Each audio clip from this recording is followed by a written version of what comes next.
라팔로의 아테네 학당의 그림을 보면 왼쪽에 소크라테스가 제자들과 열심히 이야기를 하고 있습니다. 이 가운데 눈에 띄는 사람이 바로 이 사람입니다. 알키비아데스예요. 알키비아데스는 아테네 장군으로 미남으로도 꽤 유명했죠. 소크라테스의 제자들 중에 또 유명한 사람이 있습니다. 아리스티포스입니다.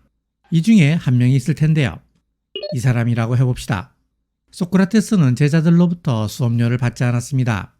왜냐하면 제자들은 스스로 깨친 것이지 자신이 가르쳐준 것은 없기 때문이라는 거죠.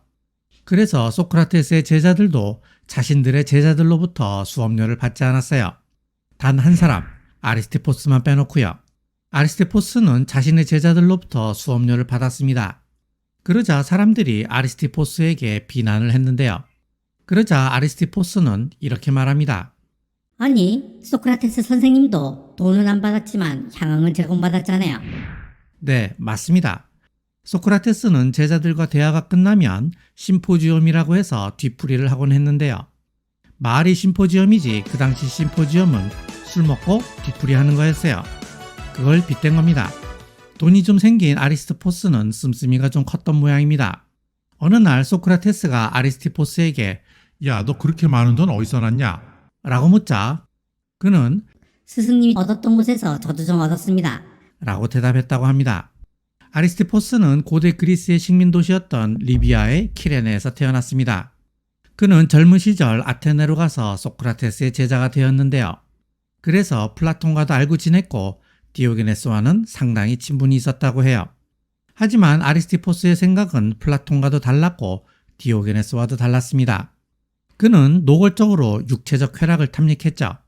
아마 서양 철학사에서 육체적 쾌락을 이렇게 노골적으로 강조했던 사람은 없었을 겁니다.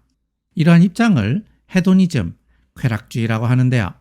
헤도니즘, 이것이 바로 오늘의 이야기입니다.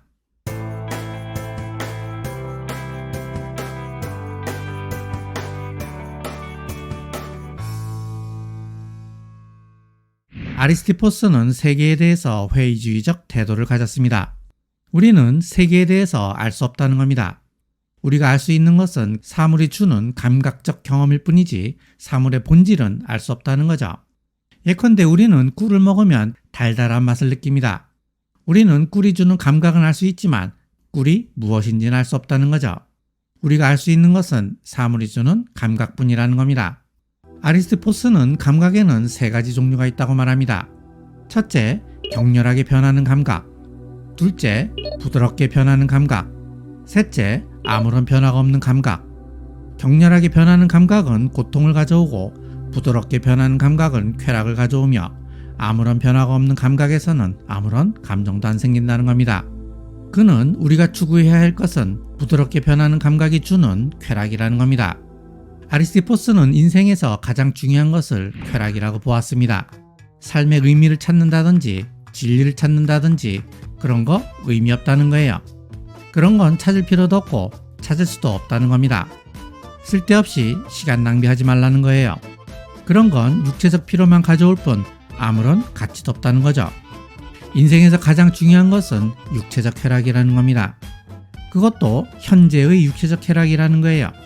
나중의 쾌락을 위해서 현재의 쾌락을 지연시키는 것도 어리석은 일이라는 겁니다. 따라서 행복해지기 위해서는 현재의 육체적 쾌락을 탐닉해야 한다는 겁니다. 이것을 한마디로 말하면 이렇게 됩니다. 감각이 곧 감정이다. 육체적 감각이 곧 행복한 감정이다. 아리스티포스는 자신의 철학을 몸소 실천했습니다. 고대 그리스에는 헤타이라라는 직업이 있었는데요. 이들은 심포지엄에서 춤과 음악 등 엔터테인먼트를 제공하는 일종의 기생이었습니다. 말하자면 고급 매춘부였어요. 아리스티포스는 헤타이라를 첩으로 고용하기도 했습니다. 유명한 헤타이라로 프리네가 있죠. 그녀는 신성모독죄로 아테네 법정에 섰는데요. 배심원들이 유죄 판결을 내리려고 하자 변호인이 그녀의 옷을 벗겨버립니다. 우윳빛 하얀 나신이 드러나자 배심원들은 넋이 나가버렸어요. 이때 변호인은 이렇게 말합니다. 이렇게 아름다운 여인을 꼭 죽여야겠습니까? 그러자 배심원들은 마음을 바꾸어 무죄를 선고했다는 이야기가 있습니다. 그런데 육체적 쾌락은 많은 문제를 야기합니다. 육체적 쾌락은 한번 채워지면 더 강한 쾌락을 요구하게 된다는 거죠. 그러다 결국 과도한 쾌락에 몰입하게 되고 그러한 과도한 쾌락은 고통을 불러오게 됩니다. 예컨대 한번 마약에 손을 대면 우리의 몸은 끊임없이 마약을 요구하고 결국은 고통에 빠지는 것과 같은 겁니다. 아리스티포스는 마약과 같은 종류의 쾌락을 경계해야 한다고 말합니다. 이러한 종류의 쾌락은 끌려가는 쾌락이라는 거예요. 쾌락에 끌려다니지 말고 쾌락을 소유하라는 겁니다. 그래서 그는 이렇게 말합니다. 감내할 수 있는 한 즐겁게 먹고 마셔라. 적당히 즐기라는 거겠죠. 인생의 목적은 육체적 쾌락인 건 맞지만 그것을 즐기기 위해서는 어느 정도의 식견과 절제가 필요하다는 겁니다. 따라서 이들에게 삶의 지혜란 최고의 쾌락을 얻는 수단이었던 겁니다. 아리스티포스는 시칠리아의 시라쿠사 왕 디오니시오스를 찾아갔습니다. 디오니시오스가 왜 왔냐고 물으니까 그는 이렇게 대답했습니다. 저는 지혜가 필요했을 때에는 소크라테스에게 갔고 지금은 돈이 필요하기 때문에 폐하에게 온 것입니다. 라고 말이죠. 돈 때문에 왔다는 거죠. 너무 솔직하죠. 하루는 아리스티포스가 디오니시오스에게 아쉬운 것이 있어서 무슨 부탁을 했는데요. 디오니시오스가 그걸 들어주지 않자 아리스티포스는 왕의 발밑에 엎드려서 빌었습니다. 결국 원하는 것을 얻어냈죠. 그의 비굴한 태도를 두고 사람들이 비웃자 아리스티포스는 이렇게 말했다고 합니다. 부끄러워할 사람은 내가 아니라 귀가 발밑에 달린 왕이지. 아무튼 조금 독특한 캐릭터이긴 합니다. 플라톤과 아리스티포스는 소크라테스 밑에서 함께 공부한 동문인데요. 어느 날 디오니시오스가 플라톤과 아리스티포스를 모두 연회에 초청했습니다. 한 장 걸친 왕은 사람들에게 붉은 옷을 입고 춤을 추라고 말했어요. 우리의 점잖은 플라톤은 차마 여인들이나 입는 붉은 옷을 입을 수 없다고 하면서 왕의 요구를 거절했죠.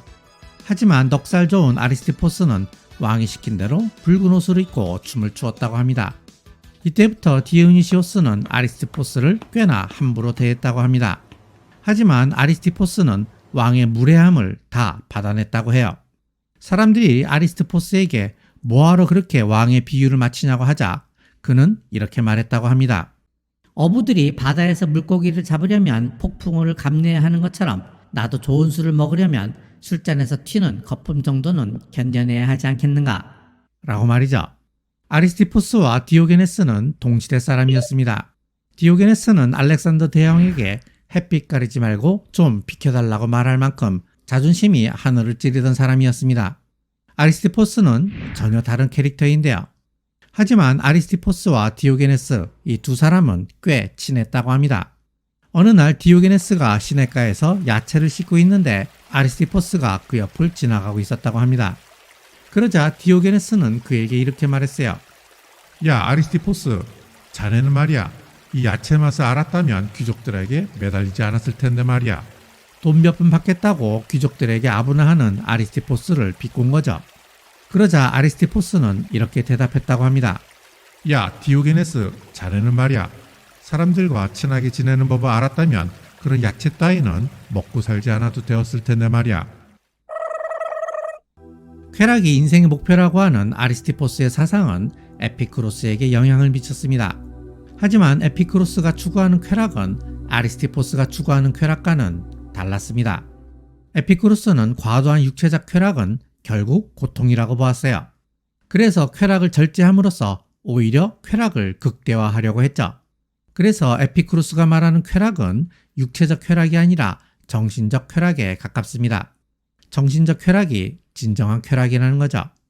그래서 에피쿠로스는 친구들과 우정을 나누고 신과 죽음에 대해서 올바로 인식함으로써 아무런 두려움이 없는 상태에 있는 것이 진정한 쾌락이라고 보았습니다.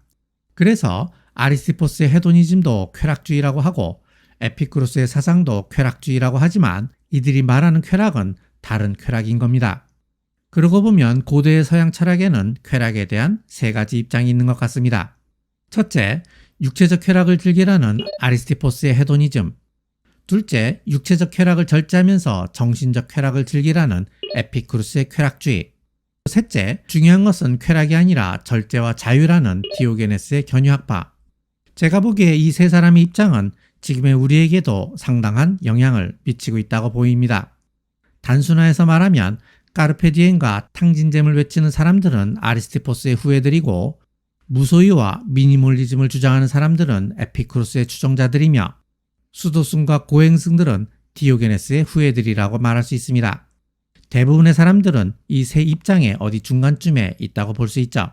그러고 보면 고대 그리스 사람이나 21세기 대한민국 사람들이나 사람은 다 똑같은가 봅니다. 정리합시다. 첫째, 아리스티포스는 인간이 행복해지기 위해서는 현재의 육체적 쾌락을 탐닉해야 한다고 말합니다. 육체적 감각이 곧 행복한 감정이라는 겁니다. 둘째, 그러면서 그는 끌려가는 쾌락이 아니라 소유하는 쾌락을 강조했습니다. 마약과 같은 쾌락이 끌려가는 쾌락이라면 사랑하는 사람과의 성애를 즐기는 것이 소유하는 쾌락이라고 말할 수 있습니다. 그래서 그는 이렇게 말합니다. 감내할 수 있는 한 즐겁게 먹고 마셔라. 적당히 즐기라는 거죠. 셋째, 고대 그리스 사람들은 쾌락에 대한 세 가지 입장이 있었습니다. 그것은 아리스티포스의 육체적 쾌락주의, 에피쿠로스의 정신적 쾌락주의, 디오게네스의 쾌락을 절제하는 입장입니다. 이상 아리스티포스였습니다.